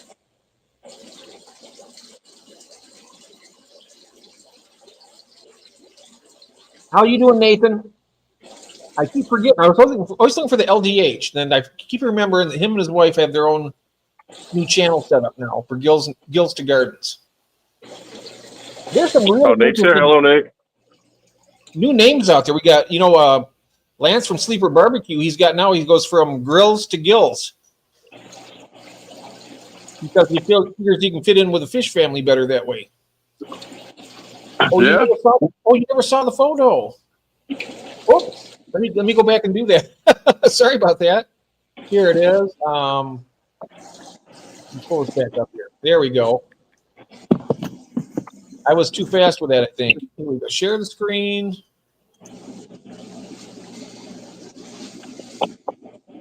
And there we are. Can you see it on the screen there now? Wait, I keep forgetting to add it to the stage. There we go. There it is. Pull it up on the. Look at that! Wow. I can't see them. What is it?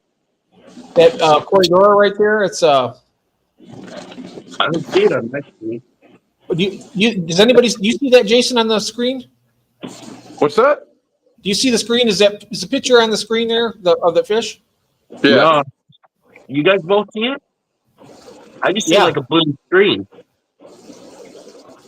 I see a picture of a fish. Oh. Oh, that's weird. Okay, so I was looking on the tablet. For some reason, it's not loading on the tablet, but it's on the phone. Let's see. Oh, okay.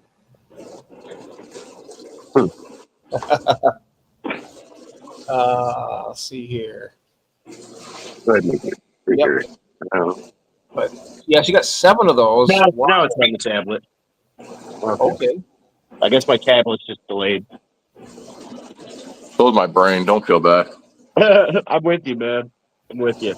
There is like a 45-second lag between what we're doing here right now and what they'll be typing, and it'll be like 45 seconds later. Yeah. Well, they're always late to the party. Yep. So when we do the auction, we always have to do that extra little bit at the end so that everybody gets a chance to do their bid in. Gotcha. Yep. Have you ever been to one of those yet, Fishy? No. I've really only been in your chats for, I don't know, maybe a couple months now. Oh, okay. Yeah. For the winter time, we don't do it, but our last one was in November. But we do a live auction where all the fish people breed their fish, and if you had breed fish, you want to sell them on there. And the only thing it is, you have to know how to ship. Yeah, I don't want to be a guinea pig, or well, I don't know how to phrase it. I don't want to not know what I'm doing, and Oh yeah, you know what I mean. Yeah, But yeah, well, I'll try and figure out how to ship and stuff. I guess. I bet you my wife could figure it out. She's really smart. Shipping's not hard, brother. And shipping's not that hard. And I tell you, Curtis out there, he's a good person. Well, he does it more technically than I'm capable of doing it. I have a heat sealer, but for some reason or another, mine's not working as good as that good. So I got a hog ring pliers I'm using now that have that little metal ring, and you just clamp it around the bag. It keeps it all, watertight. Okay. I'm trying that this year. I just got that. But what's kind of like the standard? What do most people do? I use rubber bands. Rubber bands, yeah, like the pet store. Some people just tie a knot in the bag real tight. I know what Ron does. He ties the knot. And then what? You just put the bag and the fish in a box? Or what other precautions do we take to keep them alive on the shipping? You just want to make sure you get enough air in there, like with an air hose. Okay. And you want to have a little more air than water generally. There are some videos out there on that. I think I might have had one. I know Dan's Fish has one, a video on it. I think Curtis ought to do a live stream, do that, and show how to do it. How about that, Curtis? Volunteering Curtis. All right. I'm putting him on the spot here. We should have you do a live stream of that. There you go. That would be real. I bet we get 100 people in here seeing that. You think 1,500? At least 50 to 100, I bet. Oh, 50 to 100. I thought you said 1,500. Oh, I wish. That'd be wild. Yeah. He'd be like Mr. Beast of the fish world. Oh, yeah. Well, he is basically the Mr. Beast of the fish. He knows everybody. Yeah. Okay. Mm-hmm. He's he literally knows everybody. I was shipping stuff when I had the auction, when I think it was the very first auction we did, and I sold some plecos, and I didn't know the address to a place. Boom, he's right there, Johnny, on the spot with it. Saved my bacon too. I was getting really nervous. I was like, oh no! And now I don't know their email address or anything else. And he helped me. So, no pictures. He says no pictures. Yeah, I like it better. Oh, you don't see nothing? June. Huh? No, I see it now. I see it. But Yeah. Christine doesn't. You don't see that picture? I see the picture clear as day. Yeah, I see it now. I didn't on the tablet at first, but it's been there for a while now. Oh, she sees it now. Okay. Okay, yeah.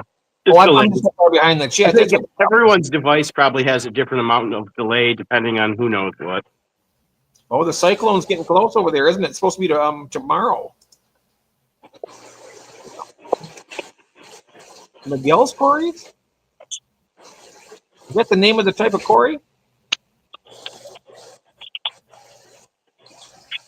Take cover, Craig. All you guys over in Australia, you be careful. I'm losing my voice.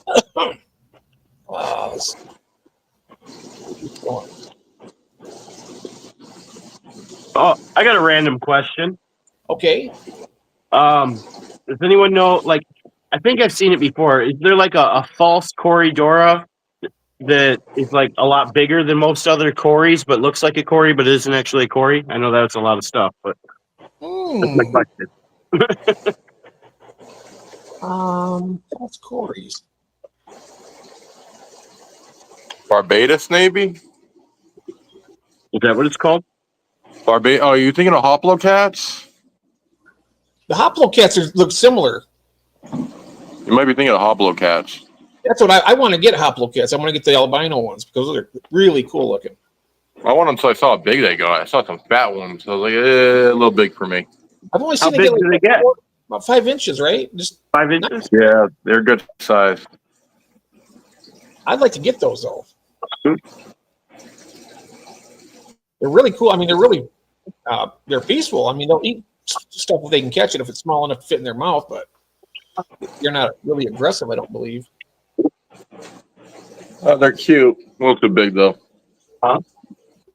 If I breed any kind of catfish, like something like that, I want to breed the what are they? The crap.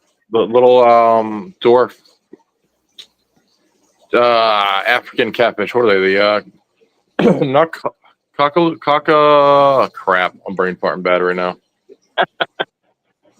It happens to the best of us. Ah, crap. They're a little dwarf catfish. They get like an inch. They're a Sindontis. Somebody knows the name of them. Be able to see.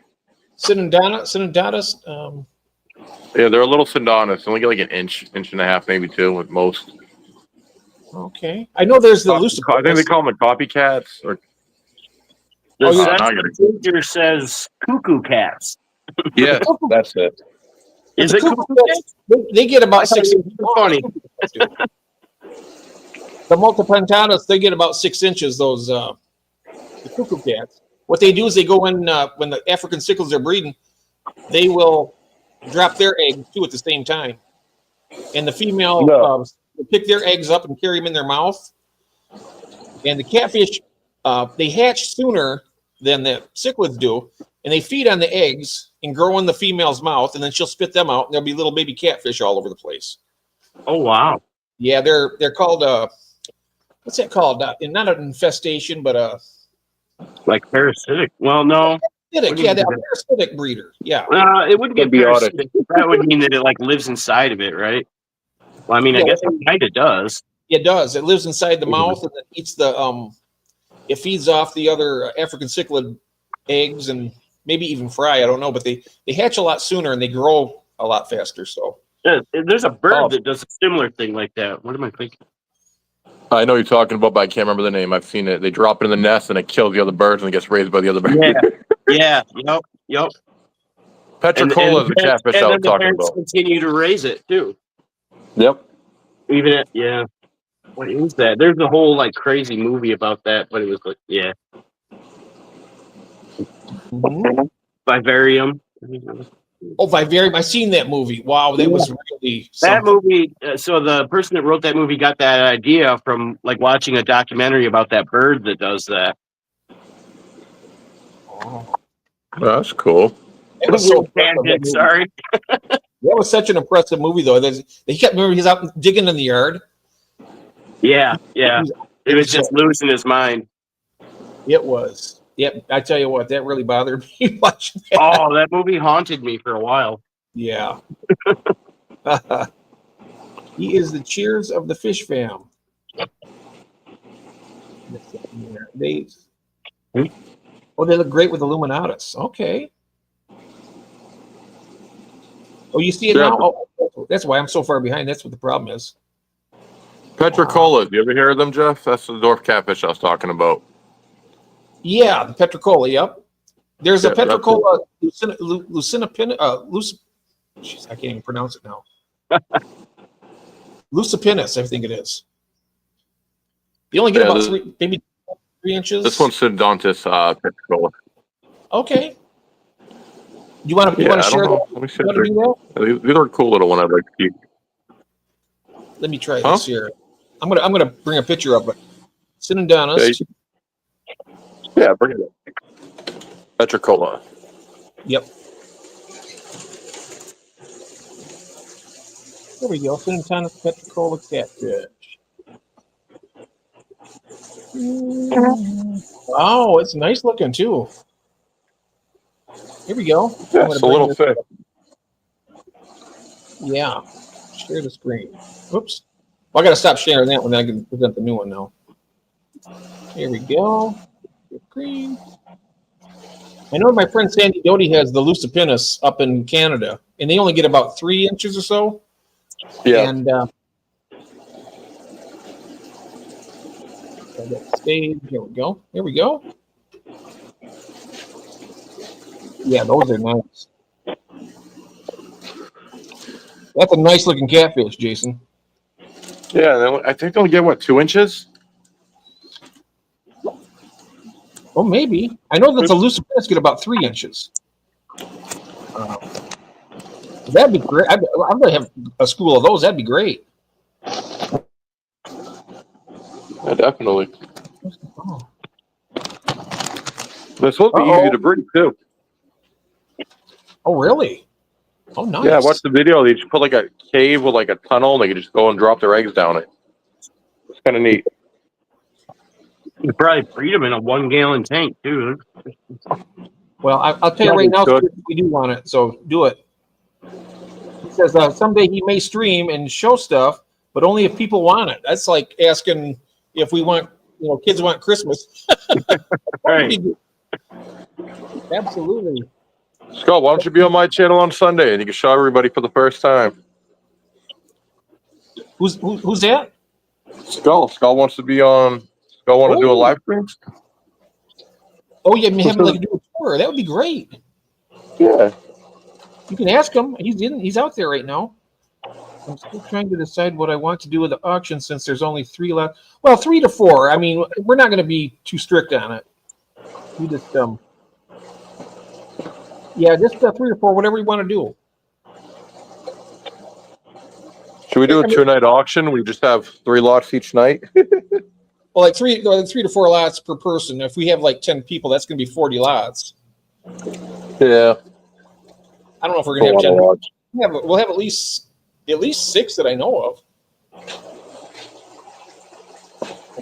Oh, you're going to be in it, right? Who, me? Yeah. What are you going to be auctioning off? Probably the same thing that I did last year. I'm going to add black mollies to the list this year, and then I have the breeding size bristle nose. I might do pairs of those again. Nice. And black mollies. I might do a couple trios of them or something, like a 6-pack. Yep. And what else? I don't know.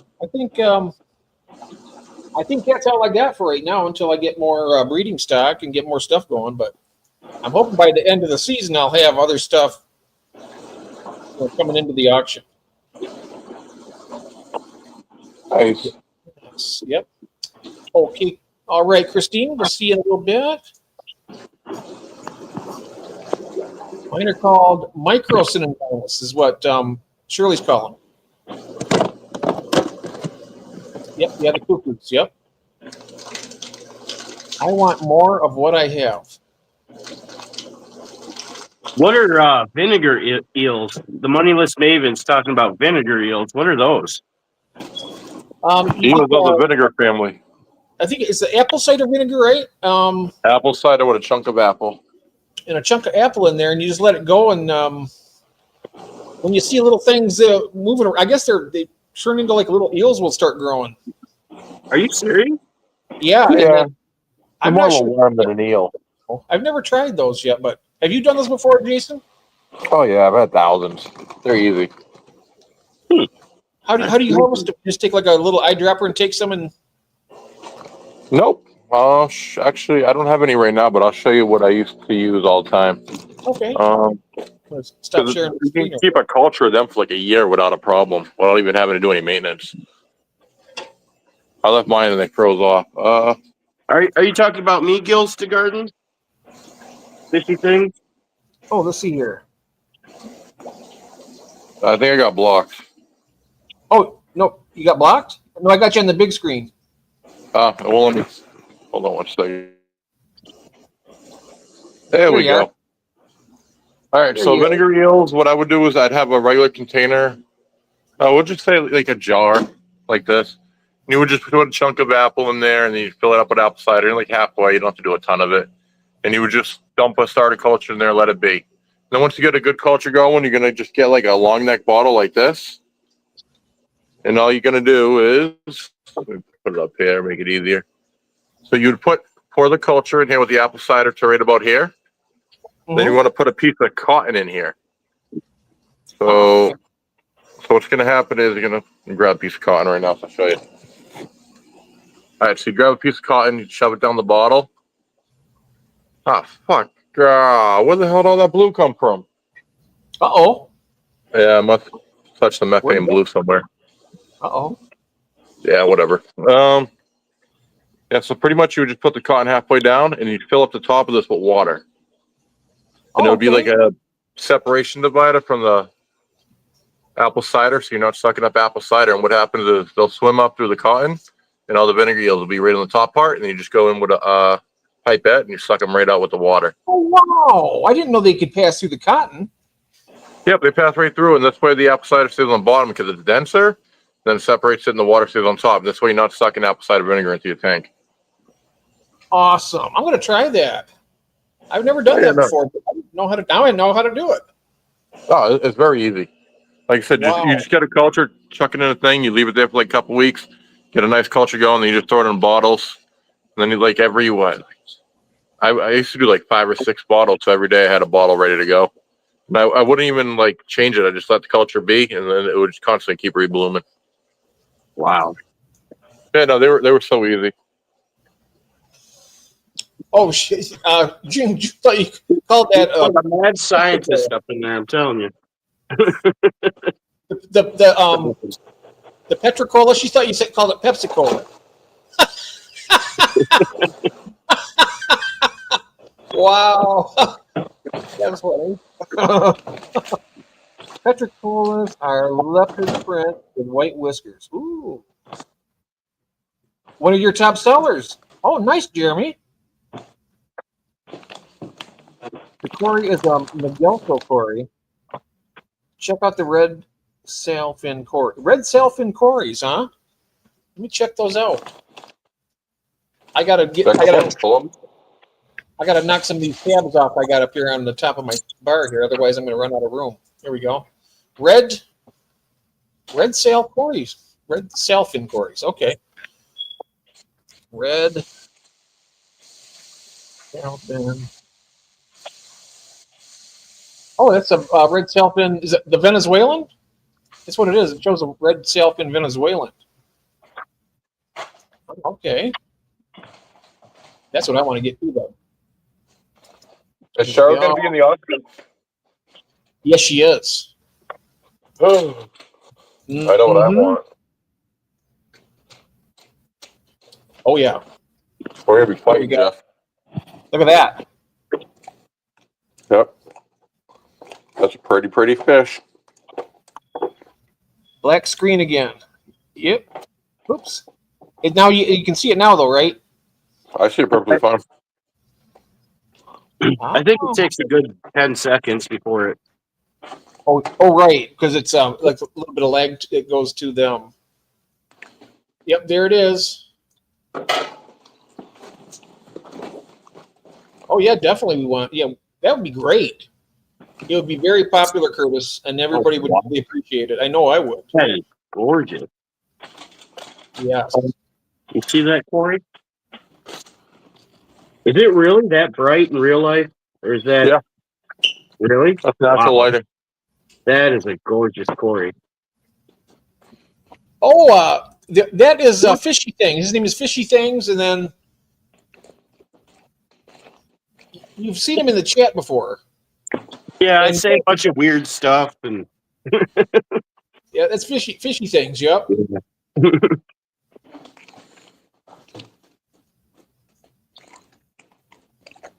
No way, is somebody selling these Venezuelan red sailfin Corys? I think Cheryl can put them in. Hopefully Cheryl has them in the auction. She got 100 of them. Oh yeah. Mm-hmm. Oh my. Oh yeah. She's also saying that the vinegar eels are actually they're called nematodes. You know what? I may not put anything up for auction, but I'm definitely I want to buy some of those. I already know. Oh Hey, yeah, there's gonna be all kinds of stuff though. There's gonna be all kinds of nice stuff. And they do fine in a 20-gallon, 20 long. Perfect. Oh yeah. How many? How many you think? 100. Like 6 or 100? I was thinking like 7. Oh yeah, 6 or 7 would be great. That's Yeah. perfect. Yeah. Yep. You can always there's always room for more. I agree. Oh, you can use white vinegar also. I don't harvest that way. My way is much faster. How do you harvest? Yeah, that is a gorgeous little fish. Yeah, it is. And so Nathan's saying, so the main colony of vinegar eels stays in the gallon jug with the apples, and then when you pour some in a glass bottle, I use a soda bottle, then use a coarse sponge, not cotton. Oh, okay. That's how he does his vinegar eels. I'm done. If you had to guess, what do you think that fish would go for at auction, price wise? Retail like $8. Retails like $8. Mm-hmm. It will generally be less than that. Okay. Mm-hmm. And they usually go like in lots of like 6 or 8. I'm not sure how people will be doing, but I know that when David does his bronze cories, he sets like 8 to 12 of them in a lot and lets them go for. I think he sold like 12 of them for like I think it was like $1 a piece. Oh my God, I'd be all over that. Oh yeah, well he'll have them. He's got a lot of them. Yeah. Wow. Yep. He'll definitely. I think he says he's got like 200 to 300 of them. That's a lot of Corridoras. Yeah. Repurpose the old. Oh, there you go, Ben. Let's see here. It does best in a cork, a cool, dark place. Yep. What's that? The Cory? Vinegar eels. Oh, the vinegar eels. That makes more sense. Yep. Vinegar eels are the easiest, in my opinion. Nathan's saying, okay. I think the baby brine shrimp is pretty easy. Actually, you just gotta harvest them within an optimal time.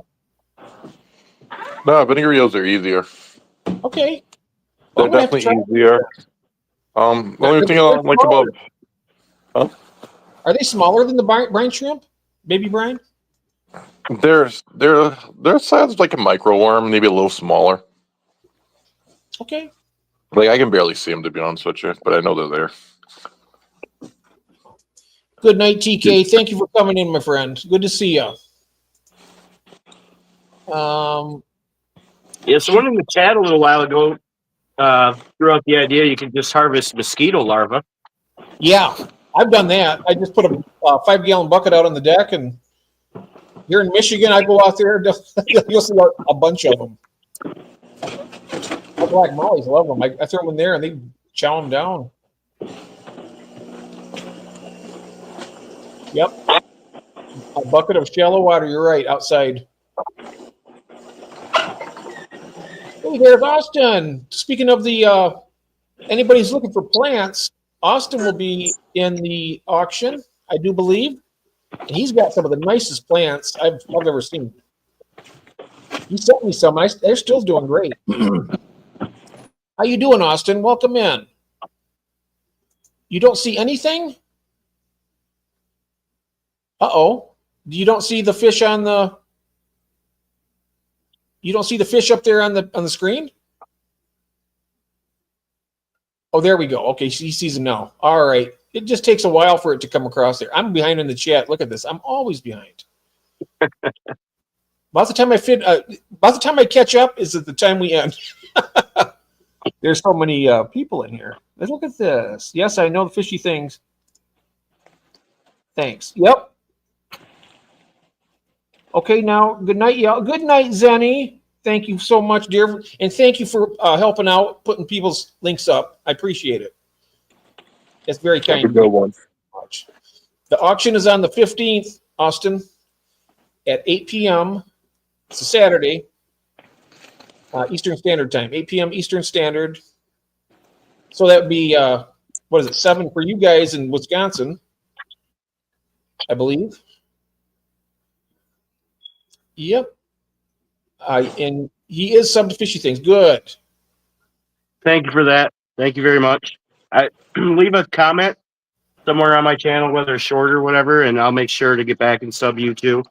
If I'm not already subbed, I sub most of you in here that I see around in here anyway. But Yep. I'm pretty sure I'm sub to you.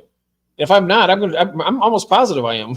Actually, I'm pretty sure I am. I'm not positive, but the red and orange Venezuelans are different color variants of some species, he says. It depends on the auction place and time. Yep, it's going to be, it's on a Saturday. It'll be here on my channel and 8 o'clock. So that'd be what? Are you 1 hour behind us, Curtis, or 2? I can't remember. Because right now it's 12:14 a.m. What time is it where you're at? Pour the bottle, any clear bottle, a jug will do. Find coffee filter. She uses a coffee filter for it. use the coffee filter for what? For the vinegar, she's talking about the vinaigrette still. Oh, okay. And he used what, a cork? I think he, Nathan uses a cork. Yeah, I just use a piece of cotton. a piece of cotton. Piece of cotton. Yeah, that's what I've seen it used with cotton. And Skull saying the Daphne are easy too. That's, you know what? That's what I should have done in the first place instead of those Daphne damn. are alive. They're not easy. Daphne aren't easy? No, I could keep them alive. I got them to breed, but I couldn't get high populations of Daphne at all. Oh. I had a culture going for almost 9 months, and it wasn't enough to really yield a lot of food to feed the fish. So to me, that was just wasn't worth it. I am way behind. 20 Ricos behind. Oh no. It's 11:15. Okay, so you're just 1 hour behind. So it'll be 7 o'clock for you on a Saturday.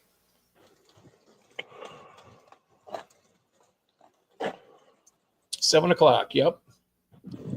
There's your video. All right. Daphne are easy for Curtis. I should have done them instead of the scuds. I got the scuds because they're really easy to keep and they're really hard to kill and whatnot. But they're right. They'll survive a nuclear blast. I don't know. They're worse than if I had to choose between. If I had to keep duckweed, Malaysian trumpet snails, bladder snails for the rest of my life, I'd do that and trade it to get rid of all these scuds. And I wouldn't look back. Because they will eat your plants. I had some beautiful plants and they just eat everything. I don't care what anybody says. They'll eat your fresh plants before they eat anything else. Yeah, cockroaches in the water, they are.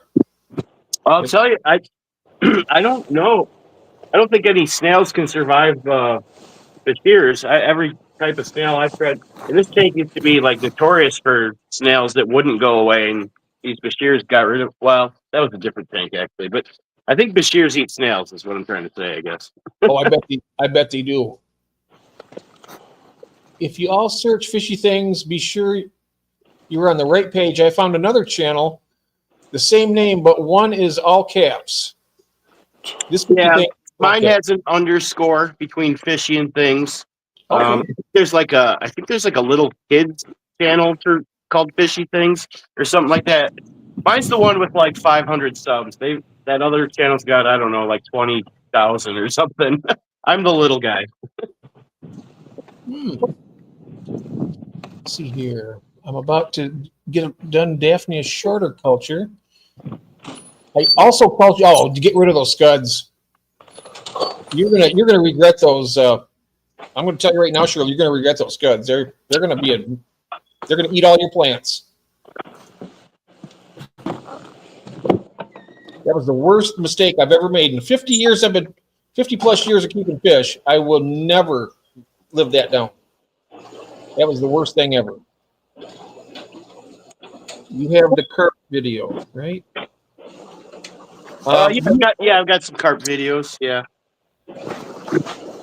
Oh, there it Do you is. keep fishy things too, or Yeah. So the videos labeled fish music are like my fish tanks with like my original music that I make and stuff like that. oh, you make your own music? That's pretty cool. Yeah. So it's a combination channel. I like make music, I keep aquariums, and I go fishing. So yeah, fishy things. I do a bunch of fishy stuff. Kind of Nice. fishy. Very But I mean, nice. like I'm not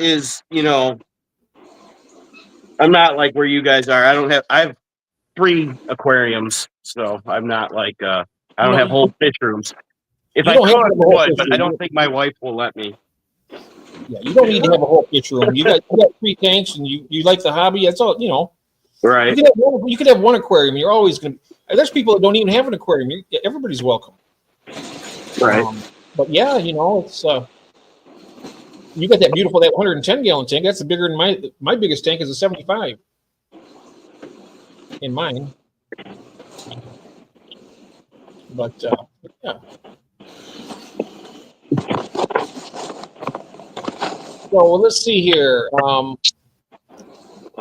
Fish Page saying just one more fish. It sounds like a bit. Oh yeah, 470 gallon aquarium you just moved. Is that an aquarium or is that a pond, Jesse? That's a backbreaker. Oh, I bet it is. You have to get it some help doing that. It's heavy. I haven't been fishing in probably at least 30 years.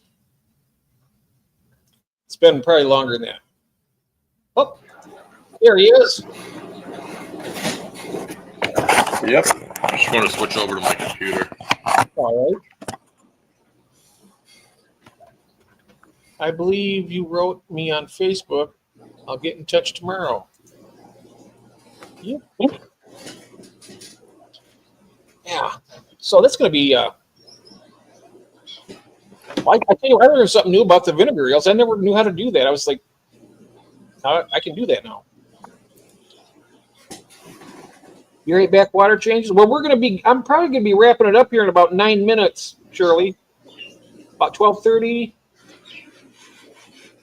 I think. I still got some more work I got to do tonight yet. I don't know how many sponge filters I got to squeeze out. I got a few of them. I got to do some cleaning. Oh, it's a pond. Okay.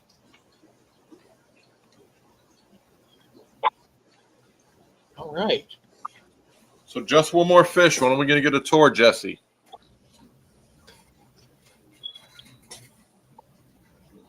Oh yeah, Jesse. Jason's asking when he wants to have you on for a tour like you've done. Jesse has how many tanks? You said like over 100, right? I think he has like 170. I think he's got it set up with the new racks. He's going to have 300 tanks. Wow.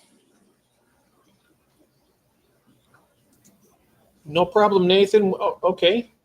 Now Jason was asking you though, Jesse, about you doing a tour on his live stream.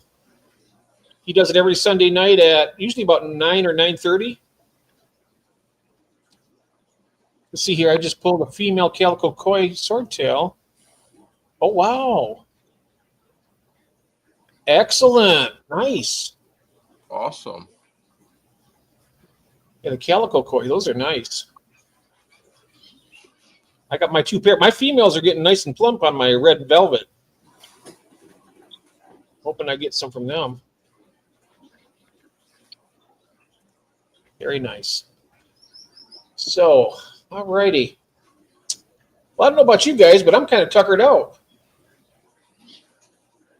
myself, which was unusual for me because I'm usually like the Energizer Bunny this time of night. I can go like till 3 o'clock in the morning, but I figure by the time I get done with my work here, it probably will be 3 o'clock. Even so, maybe once I get the next 3 racks built, Jason. All right. Sounds like a plan. I'm going to send Jeff over there to give you a hand. You're closer than I am. Oh, no, you're not. You're in Boston, Yeah, where's Jesse located? Pennsylvania.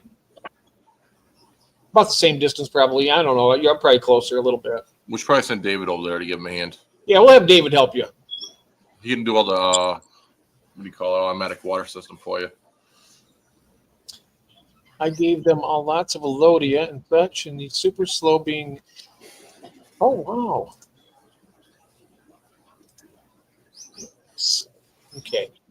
All right, my friends. I'm gonna stop sharing this screen right here. Get everybody on here. I really appreciate you guys coming up here. I was kind of like, Yeah, me on. Sorry, go ahead. I had three people scheduled tonight, and David he had to work early in the morning, so I understand that. And then Ron had a bad massive migraine headache, and I understand that. But then we had Hawaii Steve, Aloha Steve, was supposed to come in. He said he'd be running a little bit late, but I hope he's all right. I'm going to message him on Instagram, make sure everything's cool. So, yes, Mel, good to see you. Have a great evening, and everybody out there. Thank you. You guys want to say anything else before we go? What Nathan right? Jason's vibe is very chill, made it easy to do the tour and whatnot. We chatted for a few before and after. Super cool guy. Thank you, Nathan. Like I said, set up a time, and I'll definitely do a channel with you, like a video or whatever you want to do. You guys make a good team on there doing the live stream. I think you guys, make a nice dynamic duo. Yeah, no, we got along pretty good. I liked him. No, he seems like a very good guy, very cool guy to work with. Yep. I Welcome just gotta back. stop being lazy and commit to doing something regularly. That sounds too hard. You're doing good with your Sunday stream. You just keep it going. That Sunday stream, you're very consistent. And you see how it's changing, right? Yeah, no, well, on average, starts off with like 5, 6 people. Now in the first 10 minutes, we get up to like 25 people. Yep. And that's what it's like. More consistency and stuff. It's really great. Yeah, no, it's awesome. It's hard to compete with you, Jeff, though. You got too many channels, too many streams. You got a great channel, Jeff. Absolutely. Thanks. Jeff's got like a stream every night. Yeah. I could stream 2 every a night. day. I think he did 2 today. Yeah, I did. I did my earlier one at 3:30. Yep. And then this one. We also did a stream, Sunday night, Monday night, Tuesday night, and Wednesday, right? Yeah, Sunday, Monday, Tuesday, Wednesday, right? Yeah, I've done Sunday, Monday, Tuesday, Wednesday. Yeah, and then tomorrow with Ron, and then Friday with David. I think I get Saturday off, and then Sunday we'll be over watching, doing the Sunday night. I get 1 day a week off, man. It's on Saturday. And you get to set your own schedule. What are you doing to yourself? I know it. Good night, Jose. Thank you for coming in, my friend. Good night. And good night, Shirley. Good night. So, yeah. Bye, everyone. Have a good night, guys. Good night, everyone. Thank you guys again. And like I said, Thank we you. have to go again, you guys. Come up here and, I don't know what I have to offer, but if you need me, I'm here. Hey, I tell you what, I appreciate it. And it was a lot of fun having you on here. Oh, thank you. Thank you. Yeah, I'm honored to be on here. You're a nice guy, and I appreciate you helping me out. It really is nice. So, Do like that. all right. So everybody, You too. everybody out there, all Nice right. meeting you, Fishy. We'll see each other again. We'll get on here again soon. Absolutely. Absolutely. That sounds It's good. breath. Have a good night. You too. Bye, guys.